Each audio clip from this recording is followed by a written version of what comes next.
Sahabat budaya, pada hari kedua komunitas jelajah budaya di Mojokerto, penjelajahan dibuka dengan mengunjungi Pasar Kramat yang terletak di Kramat Cetak, Dusun Pongboto, Desa Warung Gunung, Kecamatan Pacet, Kabupaten Mojokerto, Jawa Timur.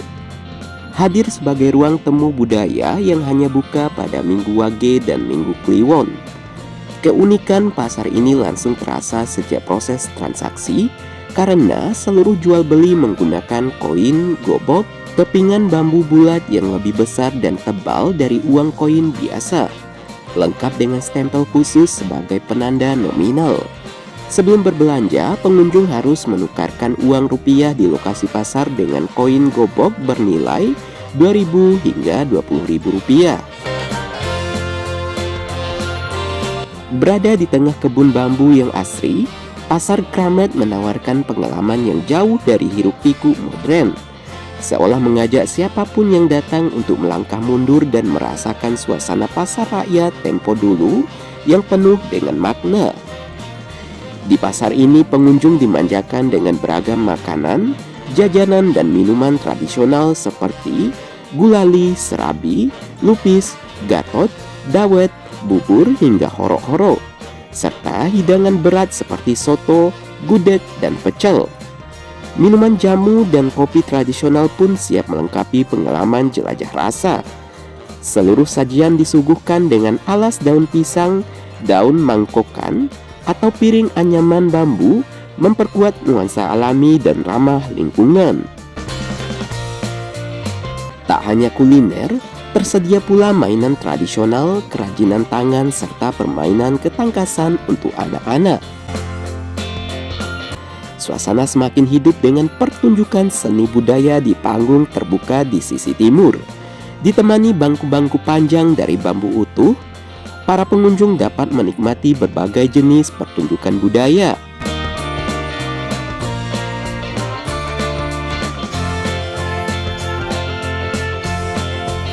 Hari kedua di Kota Majapahit, Trowulan, kami berada di sebuah kawasan yang menyimpan jejak kejayaan besar Nusantara, Museum Majapahit Trowulan, Mojokerto, Jawa Timur.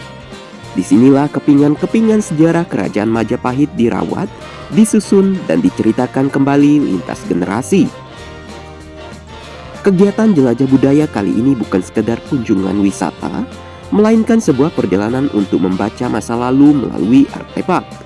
Setibanya di area museum, kami disambut oleh hamparan ruang terbuka dengan koleksi batu bata kuno, arca, dan struktur bangunan yang menjadi ciri khas peradaban Majapahit. Bata merah yang sederhana, namun menyimpan teknologi dan filosofi tinggi dari masa lampau. Kotak ini nih namanya kotak galian. Jadi ini dia kotak galian ini 2 meter x 2 meter. Jadi ini untuk mencari arkeolog ya, arkeolog. Jadi satu kelompok ini Pokja. Jadi satu kelompok ini misalnya 4 orang, 5 orang gitu kan. Bikin galian tuh ukurannya 2x2, nanti digali pakai cangkul. Di dalam museum, para penjelajah budaya menyusuri setiap etalase dengan penuh rasa ingin tahu. Arca-arca, fragmen candi, prasasti, hingga benda-benda keseharian seperti gerabah dan peralatan rumah tangga menjadi saksi bisu kehidupan masyarakat Majapahit.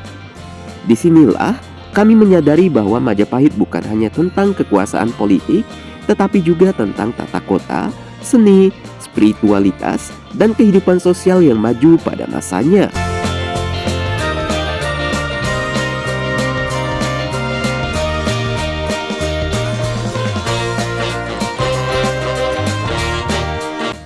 Diskusi kecil pun terjadi di antara anggota komunitas.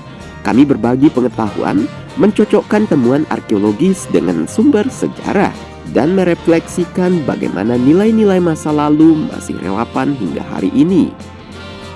Museum bukan lagi ruang sunyi, melainkan ruang dialog antar masa lalu dan masa kini.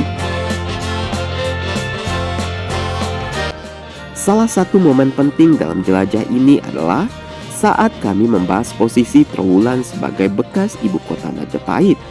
Dari museum ini, imajinasi kami meluas ke situs-situs di sekitarnya.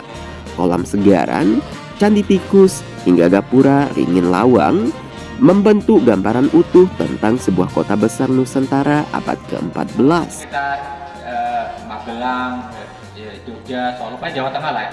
Jawa Tengah tuh rata-rata candinya itu lebih besar. Kemudian materialnya juga dari batu-batu seperti ini. Karena terkait dengan daerah pegunungan, Gunung Merapi dan sebagainya, banyak situ Selamat kan ada dari situ semua. Nah, sementara yang di Jawa Timur ini, Jawa Timur terutama di daerah Trawulan ini jauh dari gunung, tapi area persawahan, makanya candi-candi itu terbuatnya dari batu bata. Yang kita datangin semua kemarin batu bata semua. Melalui kegiatan jelajah kota tua di Museum Majapahit Trawulan, kami belajar bahwa sejarah tidak berhenti di buku teks. Sejarah hidup dalam ruang, benda, dan ingatan kolektif.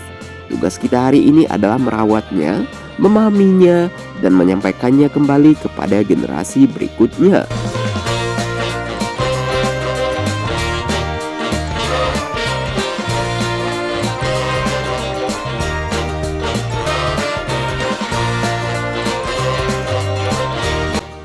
Salah satu yang menarik perhatian dalam jelajah ini adalah patung Buddha tidur Parinirwana yang berasal dari kawasan Trawulan.